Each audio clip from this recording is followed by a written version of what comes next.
ஹalleluya. நம்முடைய கர்த்தராகிய இயேசுவின் நாமத்திலே உங்களுக்கு வாழ்த்துக்கள். Good morning. விடிஞ்சிருச்சுங்க. எழுந்துட்டீங்களா? வாங்க ஒரு சிறிய ஜெபத்தோட ஒரு வசனத்தை தியானிப்போம். ஜெபம். பரிசுத்தரே, உமக்கு நன்றி அப்பா. ஒவ்வொரு நாளும் உம்முடைய வார்த்தையினாலே எங்களை பலப்படுத்துவதற்கு, எங்களை தேற்றுகிறதற்கு, எங்களை எச்சரிப்பதற்காய் நன்றி அப்பா. இன்னொரு முறை ஆவிக்குரிய வாழ்க்கையில விசுவாசத்திலே நாங்கள் தொடர எங்களுக்கு தேவையான செய்தியை நீர் கொடுக்கும்படிக்கு கிறிஸ்துவின் நாமத்திலே ஜெபிக்கிறோம் பிதாவே. ஆமென். நல்லா இருக்கிறீங்களா? நல்லபடியா தூங்கி எழுந்தீங்களா? அல்லது மனசு கலவரமா இருக்கா? இன்றைக்கும் ஒரு வார்த்தையை நம்ம தியானிப்போம். உங்களுடைய வேதத்தை எடுத்தா நீதிமொழிகள் 12ஆம் அதிகாரம் 22ஆம் வசனம். பொய் உதடுகள் கர்த்தருக்கு அருவருப்பானவைகள். அருவருப்பு. உண்மையாய் நடக்கிறவர்களோ அவருக்கு பிரியம். பொய்யை பேசும் உதடுகள் கர்த்தருக்கு அருவருப்பானது. அருவருப்புங்க. பொய் பேசுகிறவர்கள் என்றா கர்த்தருக்கு அருவருப்பான். நீங்க பொய் சொல்லுவீங்களா? அப்பப்போவா? அவசரத்துக்கா? அநேகர் இந்த காலத்துல ஒயிட் லைஸ் என்று பிளாக் லைஸ் என்று பேர் வச்சிருக்கிறாங்க. இன்னும் ஏதாவது கேட்டா பைபிள்ல கூட அநேகர் பொய் சொல்லி இருக்கிறாங்களேன்னு சொல்லுவாங்க. அவங்க பொய்களுக்கான பிரதிபலனை அவங்க பெற்றுக்கொண்டது நீங்க அவங்க வரலாறுல வேதத்துல வாசிச்சா உங்களுக்கு புரியுங்க. பொய், யார் பொய் சொன்னாலும் பொய் தாங்க. அது ஆபிரகாமை போன்ற விசுவாசத்துக்கு தகப்பனாகிய ஆபிரகாம் பொய் சொன்னாலும், அது ஹாஃப்லை ஆனாலும், அது ஒயிட்லை ஆனாலும், அது பாதி உண்மை இருக்கிற பொய்யா இருந்தாலும், தேவன் நம்மை பார்த்து கொண்டிருக்கிறாரு. அவருடைய பார்வையில் அது தவறு தாங்க. ஆபிரகாம் தன்னுடைய மனைவியை நீ சகோதரி என்று சொல் என்று பொய் சொன்னாரு. ஆனா அதனுடைய பின்விளைவு என்ன ஆச்சோ உங்களுக்கு தெரியுமா? தேவன் அவனை காப்பாற்றினார், அவளை காப்பாற்றினார். அந்த ராஜாவை எச்சரித்தாரு. ஆனா லாங் ரன்ல நீங்க பார்க்கும்போது, அதன் பின்பு பார்க்கும்போது, ஆபிரகாமின் வாழ்க்கையிலே அவனுடைய குடும்பத்துல ஒரு பிரச்சனை வருவதற்கு தொடக்கமாக அந்த பொய் தான் இருந்தது. அங்கிருந்து வந்த ஆகாரின் மூலம் தான் நடந்ததுங்க. நாம அநேக நேரம் இன்றைக்கு ஒரு பொய் சொல்லிட்டோம், அதை தட்டி விட்டா போய்விடும், துடைத்து விட்டா போயிடும் நினைக்கிறோம். ஆனா பொய்ங்க ஒரு நாள் வெளியே வராம போகாது. ஒரு ஹாஸ்டல் மேனேஜர் பிள்ளைங்க எல்லார்கிட்டையுமே நான் கேம்புக்கு போகிறேன், ஒரு 3 நாளுக்கு அப்புறம் ஒருவன்னு சொல்லிட்டு அந்த செடி கிட்ட யாரும் போகாதீங்கப்பான்னு சொல்லிட்டு போயிட்டாராம். இவங்க அங்க போய் அங்க இருந்த அந்த என்ன சொல்லுவோம் அதை நம்ம, அந்த சீட்ஸ் இருக்கக்கூடிய வாட்டர் மெலனோ அல்லது அது போன்ற ஏதோ ஒரு ஃப்ரூட், அதை அவர் போன பின்பு இவங்க நன்றாக சாப்பிட்டு விட்டு பின்பு ஒரு நல்ல குழியை வெட்டி அதுல புதைச்சிட்டாங்க. அதன் பின்பு அவர் வந்த பின்பு அந்த செடியில இருந்து பழங்களுக்கு என்னாச்சுன்னு கேட்டா, எங்களுக்கு தெரியாது மாஸ்டர், நாங்க தூங்கும்போது ஏதாவது திருடங்க வந்து எடுத்திருக்கலாம் ஒருவேளை அப்படின்னு சொன்னாங்க. அந்த மாஸ்டருக்கு புரிஞ்சிருச்சு, அந்த வார்டனுக்கு புரிஞ்சிருச்சு. ஆனா அமைதியா இருந்தாரு. ஒரு 10-15 நாள், ஒரு மாதத்திற்குள்ளேயே உங்களுக்கு தெரியும் இல்லையா, அப்படிப்பட்ட செடிங்க உடனே ஒரு 10-15 நாள்லயே வந்துடும். அது அந்த குழியிலே புதைக்கப்பட்ட அந்த விதைகள் எல்லாம் முளைத்து அது ஒரு செடியாக மேல வந்தது. அந்த பிள்ளைகள் எல்லாரையும் அவர் அழைத்து, வாங்க இன்றைக்கு உங்களுக்கு ஒரு முக்கியமான விஷயத்தை நான் காண்பிக்கிறேன்னு அவங்களை கூட்டிட்டு போயிட்டு, இதெல்லாம் என்னப்பா, நீங்க சாப்பிட்ட பழத்தின் விதைகள் இல்லையா என்றபோது அவங்க வெக்கத்தோட தலை குனிந்தாங்களாம். நிச்சயமா நாம விதைத்ததை அறுப்போம். எதை விதைப்போமோ அதையே அறுப்போம். பொய்யை விதைத்தா பொய்யதான் அறுப்போங்க. எத்தனை பேர் இன்றைக்கு பொய்களோட வாழ்ந்துடலாம் நினைக்கிறாங்க. சின்ன சின்ன விஷயத்துக்கு கூட பொய் சொல்றாங்க. தண்ணீரை குடிப்பது போல அவங்க பொய் சொல்றாங்க என்று வேதத்துல இருக்குங்க. அப்படின்னா தண்ணி எப்படி குடிப்போம்? காஃபி, டீனா கொஞ்சம் பொறுமையா குடிப்போம் நம்ம. ஆனா தண்ணீரை கடகடன்னு அந்த காலத்துல சொம்ப எடுத்து மொத்தமா குடிச்சிருவாங்க. ஒரு கிளாஸ் தண்ணி, ஒரு வாட்டர் பாட்டில் தண்ணி கம்ப்ளீட் பண்ணிடுவோம். அப்படின்னா அவ்வளவு தாராளமா யோசனை செய்யாம அதன் விளைவு எப்படி இருக்கும், இது எத்தனை பேரை வேதனைப்படுத்தும், இது எந்த அளவுக்கு உண்மை என்பது அவைகளை யோசிக்காம பொய் பேசுகிறவர்களை பார்க்கிறோம்.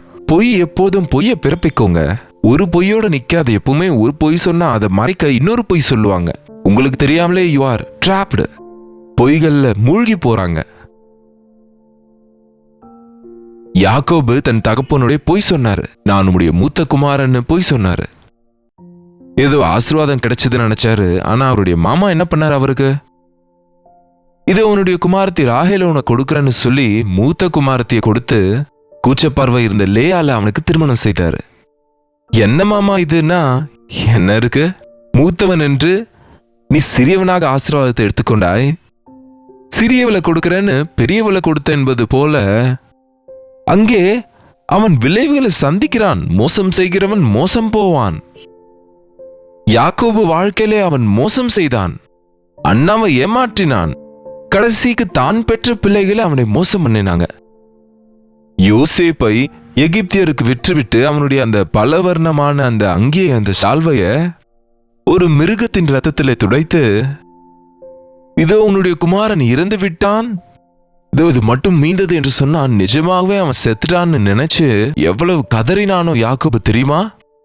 தான் பெற்ற பிள்ளைகளாலே மோசம் செய்யப்பட்டான். ஒரு காலத்துல அவன் செய்த மோசம் அவனை பின்தொடர்ந்தது. பொய் சொல்லாதீங்க என்று வேதம் திரும்ப திரும்ப சொல்லுது. நீங்கள் ஒருவரோடு ஒருவர் பொய் பேசாதீர்கள். மிக சுலபமாக பொய் பேசுகிறவர்கள் இன்றைக்கு, அனாவசியமாக பொய் பேசுகிறவர்கள் இன்றைக்கு கணவன் மனைவிங்க. ஒரு ஊழியர் சொன்னாரு, பொய் என்பது கணவன் மனைவி நடுவே இருந்தா அந்த குடும்பம் கட்டப்படாது. பொய்களோடு கட்டப்பட்ட ஒரு கட்டடத்துல உதவாததை வச்சு கட்டணும்னு வைங்க, ஃபேக் கற்களோ அல்லது இரும்போ பயன்படுத்தி சிமெண்டோ வச்சு கட்டணும்னு வைங்க, அந்த கட்டடம் நிற்காது புயல் வரும்போது. அதுபோல இன்றைக்கு பொய் சொல்லி தப்பித்துக்கொண்டு நான் எதையோ சாதித்தேன்னு நினைக்கலாம். ஆனா ஏதோ ஒரு நாள் அது வெளியே வராம போகாது. எல்லாவற்றை விட முக்கியமா பொய் பேசுகிறவர்கள் எல்லாரும் கர்த்தருக்கு அருவருப்பானவங்க. பொய் என்ற விஷயமே நம்ம வாழ்க்கையில் அது இருக்கக்கூடாதுங்க. நம்ம வாயிலிருந்து, நம்ம உதடுகளிலிருந்து பொய் என்பது வரக்கூடாது. நம்முடைய பொருளை விட்டா எடுத்துக்கலாம், வார்த்தையை விட்டுட்டா திரும்ப எடுக்க முடியாதுங்க. Think twice before you speak. நீங்க பேசுறதுல எவ்வளவு உண்மை இருக்குன்னு யோசனை பண்ணி பேசுங்க. தவறுதலா உங்க வாயிலிருந்து பொய் வந்துருச்சுன்னு வச்சுக்கோங்க, அதற்காக நீங்க மனஸ்தாபப்படணும். பொய் இன்னும் வளர்ந்தா மறுதளிப்பதுன்னு சொல்லுவாங்க. பேதுரு மறுதளித்தான் ஆண்டவரை அறியான் என்று. பொய் சொன்னான். சிம்பிளா சொல்லணும்னா, நீ கலிலேயன் தானே, ஆண்டவரோடு இருந்தல்ல, எனக்கு தெரியாதுன்னு சொன்னான் பாருங்க. ஆனால் அவன் மன்னிக்கப்பட்டான். ஏன்னு தெரியுமா? ஆண்டவரை பார்த்தான், மனஸ்தாபப்பட்டான். வெளியே போய் அவன் மனம் கசந்து அழுதான்னு இருக்குங்க. எந்த பாவத்துக்கும் நிவாரணம் மனஸ்தாபப்படுவது. இயேசு கிறிஸ்து நல்ல தெய்வங்க. அவரு மன்னிப்பதற்கு ஆயத்தமாக இருக்கிறவர். பொய்களுடைய விளைவு உங்களுக்கு வராம இருக்கணும்னா, பொய்களினால வருகிற பிரதிபலன் உங்களுக்கு வராம இருக்கணும்னா, அந்த நஷ்டம் உங்களுக்கு வராம இருக்கணும்னா, அதை ஒத்துக்கொண்டு மனம் வருந்தினால், நானே என்னுடைய சித்தத்தின்படி உன் பாவத்தை துடைத்து விடுகிறேன்னு சொன்னார் ஆண்டவர். எத்தனை பேர் இன்றைக்கு எப்போதுக்கப்போது நம் இருதயத்தை ஆண்டவரோடு சரி செய்கிறோம்? பொய் சுற்றி கொண்டு இருக்குங்க. சத்தியம் குளிப்பதற்காக அங்கேயே தொங்க விட்டு போனதாம். வெளியே வர்றதுக்குள்ள பொய் சத்தியத்தின் அங்கேயே போட்டுட்டு போயிட்டு இருக்கான். அதுக்குதான் நம்ம ஊர்ல சொல்லுவாங்க, அப்பட்டமான உண்மை. சத்தியத்துக்கு மறைக்க ஒன்றும் இல்லைங்க. உண்மை அப்பட்டமாக தான் இருக்கிறது. ஆனா பொய் சத்தியம் என்னும் முகமுடிய போட்டுக்கொண்டு இன்றைக்கு அநேகரை ஏமாற்றி கொண்டு இருக்கு. நம்ம செய்வது சரிதான், இது உண்மைதான் நினைச்சுக்கிறோங்க. நம்ம பொய்கள் 1000 இருக்கலாம், ஆனா உண்மை ஒண்ணுதான். கோடிக்கணக்கான பொய்கள் இருக்கலாம், ஆனா உண்மை என்பது ஒண்ணுதாங்க. ஏசாண்டவர் சொன்னார், நானே வழியும் ஜீவனும் சத்தியமா இருக்கிறேன். சத்தியமூர்த்தி ஆகிய கிறிஸ்துவை நம்ம பின்பற்றும் போது நம்ம உதடுகளிலிருந்து பொய் வராமல் நம்முடைய வாய் பொய்யை பேசாம பத்திரப்படுத்திக் கொள்ளணும். கர்த்தருடைய வசனம் சொல்லுது, வெளிப்படுத்தின விசேஷத்துல ஒரு பெரிய லிஸ்ட் இருக்குங்க. யார் யார் அந்த அக்கினியோடு நிறைந்த கடலிலே தள்ளப்படுவார்கள் என்று. விபச்சாரரும் திருடரும் எல்லாம் சொன்ன பிறகு கடைசி ஒரு வார்த்தை இருக்கு, பொய்யை விரும்பி அதை செயல்படுத்துகிற எல்லாரும் அக்கினி கடலிலே இருப்பார்கள். நீங்க ஏதோ பெரிய பெரிய பாவங்கள் செய்யாவிட்டாலும் பொய் பேசுகிற யாவரும் அக்கினியும் கந்தகமும் இருக்கிற அந்த கடலிலே பங்கடைவார்கள். இந்த உலகத்துல உங்க பொய்யை யாரும் வெளிப்படுத்தாம இருக்கலாம். ஆண்டவரின் சமூகத்துல நம்ம பொய் பேசுகிறவர்களா இருந்தா நம் பொய்யே நம்மை பிடித்து விடுங்க. பொய் பேசின யாக்கோபு கூட தன்னுடைய பொய்யை ஆண்டவரிடத்துல ஒத்துக்கொண்டு போராடி ஜெபித்தான். இரவெல்லாம் போராடினான், ஆண்டவரே பொய்யோடு வாழ்ந்துட்டு இருக்க, நானு பொய்யனாக வாழ்ந்து கொண்டு இருக்கிறேனே, நீர் என்னை ஆசீர்வதித்தால் ஊழிய உம்மை விடமாட்டேன் என்றான். உன்னுடைய பெயர் என்ன என்ற போது உண்மையான பெயரை சொன்னாரு. அவன் தகப்பனிடத்துல அவரு உம் மூத்த குமாரன் ஏசாவு என்றான். ஆனா இப்போ என் பெயர் யாக்கோபு என்ற அர்த்தம் என்ன தெரியுமா? மோசக்காரன், நான் மோசம் செய்கிறவன் ஐயா, நான் பொய்யன் ஐயா என்று தான் ஒத்துக்கொண்டு மனம் திரும்பின பின்பு தேவன் அவனை மன்னித்து, இனிமேல் நீ யாக்கோபு எனப்படாமல் இஸ்ரவேல் என்று அழைக்கப்படுவாய், இளவரசன் என்று நீ அழைக்கப்படுவாய், தேவனோடு உட்கார்கிற பாக்கியம் இருக்கிறவன் என்று அழைக்கப்படுவாய். ஆமாங்க, நாம் தெரிந்தோ தெரியாமலோ எத்தனையோ பொய்ய முன்னாடி சொல்லியிருக்கலாம். மனம் திரும்பின பின்பு நீங்க பொய் சொல்லியிருந்தா உடனே உங்க மனசாட்சி உங்களை எச்சரிக்கும், உங்களை உணர்த்துங்க. பரவாயில்ல என்று நீங்க சிறிய சிறிய பொய்கள் என்று விட்டுவிட்டா உங்க இருதயம் கல்ல போல அது கடினமாயிடுங்க. சின்ன சின்ன மணல் துளிகள் சேர்ந்துதான் கல்லாச்சுங்க.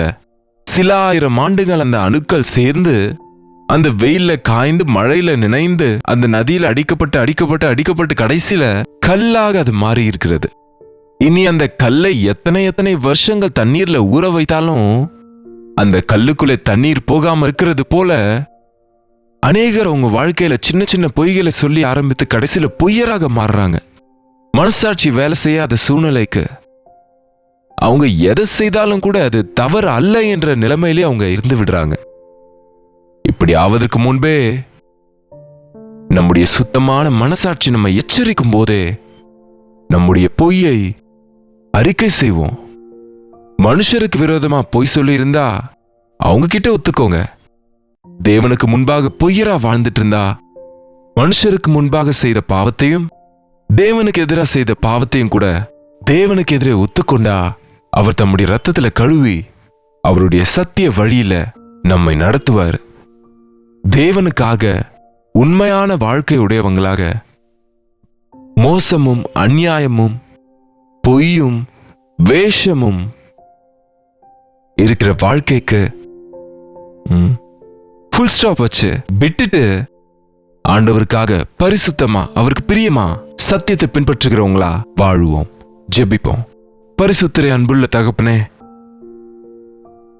இந்த உலகமெல்லாம் பொய்யை மேன்மையாக அறிவாக நினைத்து ஆதியிலிருந்து பொய்யனும் பொய்களுக்கு மூல காரண கர்த்தாவாகிய பிசாசை பின்பற்றுகையிலே பிள்ளைகளாகிய நாங்க பிசாசின் பிள்ளைகளா பொய்யராக இந்த உலகத்துல வாழாமல் பரிசுத்தரா உமக்கு பிரியமுள்ளவங்களா சத்தியமுள்ளவங்களா உண்மையுள்ளவங்களா எங்கள் அனுதின வாழ்க்கையில் எங்கள் மனசாட்சியை காப்பாற்றிக் கொண்டு சுத்த இருதயத்தோடு வாழவும் நித்திய ஆசீர்வாதங்களை பெற்றுக்கொள்ளவும் எங்களுக்கு உதவி செய்யும்படிக்கு கிறிஸ்துவின் நாமத்தில் ஜெபிக்கிறோம் நல்ல பிதாவே, ஆமென். பிதாவாகிய தேவனுடைய அன்பும் குமாரனாகிய இயேசு கிறிஸ்துவினுடைய கிருபையும் பரிசுத்த ஆவியானவருடைய அந்யோன்யமும் ஐக்கியமும் குடி வந்திருக்கிற நம் அனைவருக்கும் எப்பொழுதும் சதா காலமும் துணையாயிருப்பதாக, ஆமென். தேவனுக்கு ஸ்தோத்திரம். உங்களுடைய ஜெப விண்ணப்பங்களையும் பாரங்களையும் நீங்க எங்களுக்கு 8939801234 என்ற நம்பருக்கு ஒரு டெக்ஸ்ட் அல்லது வாய்ஸ் மெசேஜ் மூலம் நீங்க வாட்ஸ்அப் பண்ணுங்க. உங்களுக்காக நாங்க ஜெபிக்கிறோம், நீங்களும் ஜெபிங்க. கர்த்தர் நிச்சயமா உங்களுக்கு பதில கொடுப்பாரு. Doctor Jayapal YouTube page subscribe பண்ணுங்க, லைக் பண்ணுங்க, ஷேர் பண்ணுங்க. உங்க பெயரையும் ஊரையும் கமெண்ட் செக்ஷன்ல டைப் பண்ண மறந்துடாதீங்க. இப்போது ஒவ்வொரு நாளும் காலை 6:30 மணிக்கு ஹிந்தியில கூட அனுதின தியானம் யூடியூப்ல போஸ்ட் பண்றோம். உங்களுக்கு ஹிந்தி தெரியும்னா 6:30 7 வரைக்கும் ஹிந்தியில, 7 7:30 தமிழ்ல. ஒருவேளை உங்களுக்கு மற்ற மொழிகள் தெரியும்னா நீங்க தெலுங்கு மற்றும் கன்னடா மொழியிலையும் காலையில 7 மணிக்கு போஸ்ட் பண்ணுகிறோம். ஒருவேளை உங்களுக்கு தமிழ் மட்டும்தான் தெரியும், எங்களுக்கு ஹிந்தி வராது, கன்னடா தெரியாது, தெலுங்கு தெரியாதுன்னா, தெலுங்கு, ஹிந்தி, கன்னடா நண்பர்கள் உங்களுக்கு இருந்தா, நீங்க பெங்களூர்ல, டெல்லியில, மற்ற சிட்டிஸ்ல இருக்கிறவங்க, நீங்க அந்த மொழி பேசுகிற உங்க நண்பர்களுக்கு இந்த நிகழ்ச்சியை நீங்க ஷேர் பண்ணுங்க. அந்த வசனத்தினால் அவங்க ஆசீர்வதிக்கப்படுவதால் நீங்களும் கூட ஆசீர்வாதத்தை பெறுவீங்க. மேலும் இதை பற்றின விவரங்கள் உங்களுக்கு தெரியணும்னு சொன்னா நீங்க இதே போன் நம்பருக்கு நீங்க வாட்ஸ்அப் பண்ணலாங்க. நீங்க அனுப்புகிற வாட்ஸ்அப் மெசேஜஸ் நாங்க பார்க்கிறோம், அதற்காக நாங்க ஜெபிக்கிறோம். நீங்களும் தொடர்ந்து ஜெபிங்க. கர்த்தருக்கு சித்தமா இருந்தா நாளைக்கு இதே நிகழ்ச்சியில உங்களை சந்திக்கிறேன். அதுவரை கர்த்தருடைய கிருபை உங்களுக்கு துணையா இருப்பதாக.